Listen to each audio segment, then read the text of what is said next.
So let me tell you a story. In July 2004, I left my home and my business to go on a 12-month around-the-world journey, an epic adventure we called it, with my then 14-year-old son Maxwell and my wife Katrina.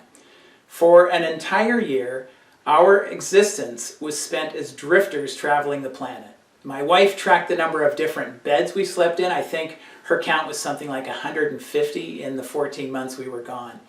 We spent 3 months in India, a month in Sri Lanka, a month in Vietnam, a month in Thailand. We went on an African walking safari in Zambia. We were at the Fringe Festival in Scotland, the Italian Grand Prix in Monza, the ancient ruins of Petra, the Valley of the Kings in Luxor, many, many more amazing and unforgettable places and countries.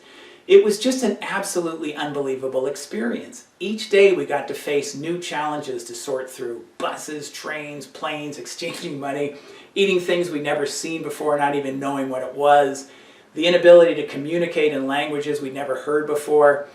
Each day brought about new adventures and a newfound respect and camaraderie with Katrina and Max. They were, well, we all were, amazing travelers, remarkably patient and understanding with each other in a world that was so unfamiliar. It truly was an epic adventure. It is absolutely the highlight of my life, the most amazing thing I've ever done. And then the adventure was over. It was time to come home. It was time for re-entry into the normal world, re-entry into the ordinary world, re-entry to my business after having been away for more than 12 months. And when I got back to work, we were still in business. I mean, of course I knew that, right? It's not as if I'd been incommunicado for 14 months. But remember, this was in 2004. Cell phones were not that readily available. Long distance calling was not that easy.